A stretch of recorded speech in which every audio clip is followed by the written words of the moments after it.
नमस्कार दोस्तों, मैं हूं श्रावण कुर्मावंशी और आप देख रहे हो स्काइल।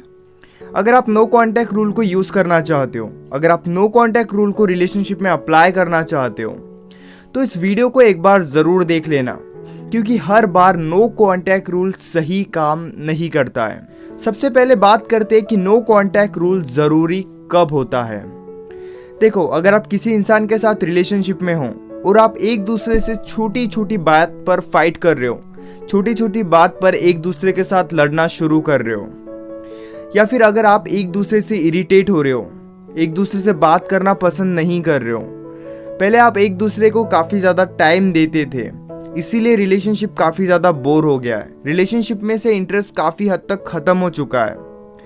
तब आप नो कांटेक्ट रूल की मदद से अपने रिलेशनशिप को थोड़ा स्ट्रांग बना सकते हो, और जो भी आपके और आपके पार्टनर के बीच में चल रहा है, कुछ हद तक उन चीज़ों को ठीक कर सकते हो, उन प्रॉब्लम्स को ठीक कर सकते हो।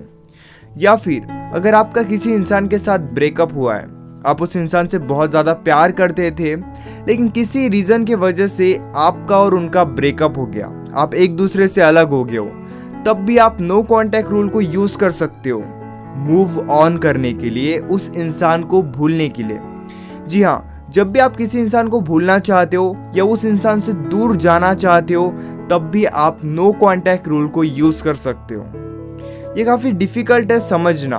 देखो, ब्रेकअप के बाद हम नो कांटेक्ट रूल को मूव ऑन करने के लिए यूज करते हैं, और जब हम रिलेशनशिप में होते हैं तो खुद को टाइम देने के लिए, रिलेशनशिप में इंटरेस्ट वापस लाने के लिए हम नो कांटेक्ट रूल को यूज करते हैं। सबसे पहले ना एक बात जान लो, अगर आप गलत सिचुएशन में नो कांटेक्ट रूल को अप्लाई करते हो, या फिर कुछ ज़्यादा दिनों के लिए नो कांटेक्ट रूल को अप्लाई करते हो, या फिर बहुत कम समय के लिए नो कांटेक्ट रूल को अप्लाई करते हो, तो इससे आपको ज़्यादा बेनिफिट नहीं मिलेगा। हो सकता है इससे आपका रिलेशनशिप और ज़्यादा कमज़ोर हो जाए।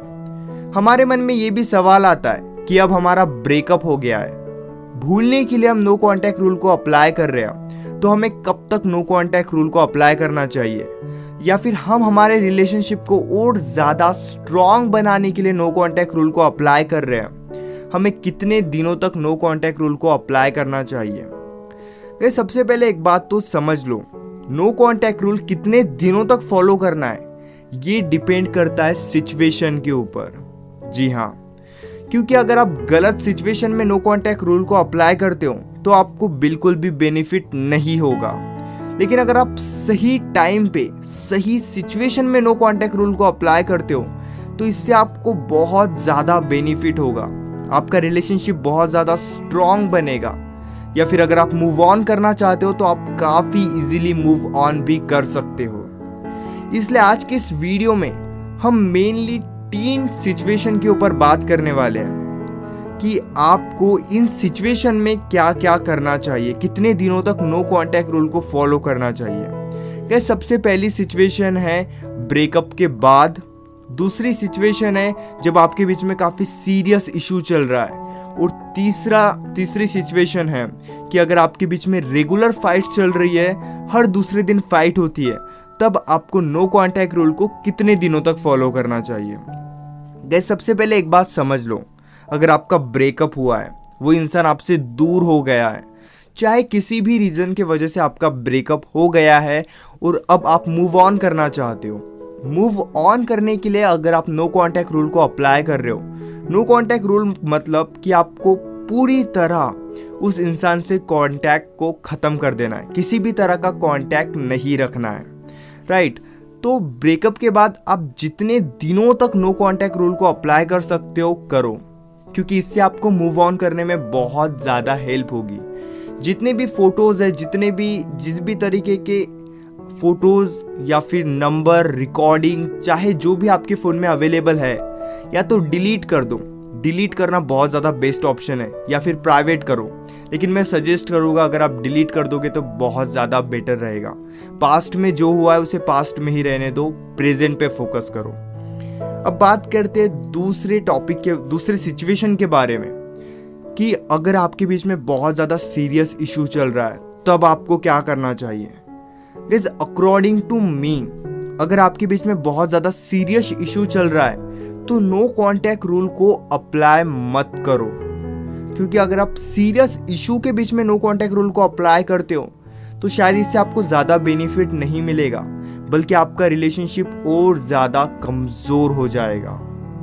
इसलिए अगर आपके बीच में ट्रस्ट इशू चल रहा है, या फिर कोई थर्ड पर्सन आपके रिलेशनशिप में आ रहा है, या फिर किसी भी तरीके का ऐसा इशू चल रहा है जिस वजह से आपके बीच में कुछ भी ठीक नहीं चल रहा है, तो उस प्रॉब्लम को सॉल्व करने पर फोकस करो। क्योंकि नो कांटेक्ट रूल से आप कुछ दिनों के लिए एक दूसरे से अलग हो जाते हो,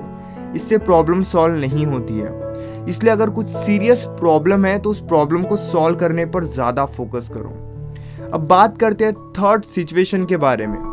मेनली अगर आपके बीच में रेगुलर फाइट्स हो रही है, आप एक दूसरे के साथ खुश रहना चाहते हो, लेकिन हर दूसरे दिन आपके बीच में फाइट हो रही है,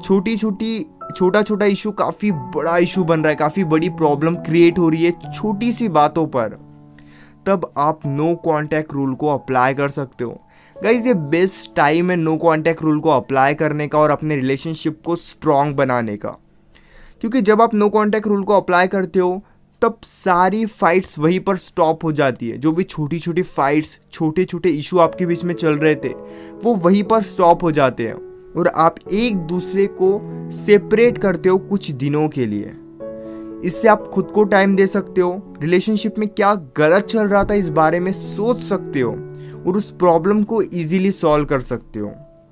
सो अगर आपके बीच में रेगुलर फाइट्स चल रही है, छोटी छोटी फाइट्स हो रही है, तब आप नो कांटेक्ट रूल को 15 से 20 दिनों के लिए, अकॉर्डिंग टू मी कम से कम 15 दिनों के लिए ज़रूर फॉलो करो। अब सबसे ज़रूरी बात करते हैं कि नो कांटेक्ट रूल किस तरीके से काम करता है। गाइस, अगर आपने ये चीज़ समझ ली तो आप नो कांटेक्ट रूल को काफ़ी अच्छे से इस्तेमाल कर सकते हो। मैं आपको सबसे पहले ये बता देता हूँ कि अगर आप किसी इंसान के साथ रिलेशनशिप में हो और आपके रिलेशनशिप को काफ़ी ज़्यादा टाइम हो चुका है, लेकिन धीरे धीरे इंटरेस्ट भी कम हो रहा है, डजंट मैटर इंटरेस्ट आपके साइड से कम हो रहा है या फिर उस इंसान के साइड से कम हो रहा है, दोनों में से अगर कोई एक इंसान भी बोर हो रहा है और रिलेशनशिप से इरिटेट हो रहा है, तब आप नो कांटेक्ट रूल को अप्लाई कर सकते हो। क्योंकि जब आप इस सिचुएशन में नो कांटेक्ट रूल को अप्लाई करोगे तब आपके बीच में जो भी चल रहा है वो वहीं पर स्टॉप हो जाएगा, क्योंकि आप कुछ दिनों के लिए एक दूसरे से कोई भी कांटेक्ट नहीं रखते हो।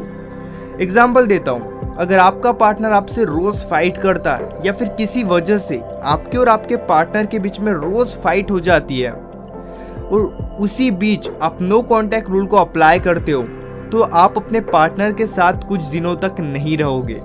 यानी तब आपके और आपके पार्टनर के बीच में फाइट होने का कोई सवाल ही पैदा नहीं होता। लेकिन समझने वाली बात ये भी है कि अगर वो इंसान भी आपके साथ रहना चाहता है और आप भी उस इंसान के साथ रहना चाहते हो, उस सिचुएशन में नो कांटेक्ट रूल काफ़ी अच्छे से वर्क करता है। लेकिन इसी बीच आपके पार्टनर को कोई फ़र्क नहीं पड़ रहा है नो कांटेक्ट रूल अप्लाई करने से या फिर अप्लाई नहीं करने से। यानी आपके पार्टनर को किसी भी चीज़ से कोई फ़र्क नहीं पड़ता है, आप जो भी कर रहे हो उस चीज़ से आपके पार्टनर को फ़र्क नहीं पड़ रहा है, तो सिचुएशन में काफ़ी ज़्यादा चांसेस है कि नो कांटेक्ट रूल सही से काम ना करे।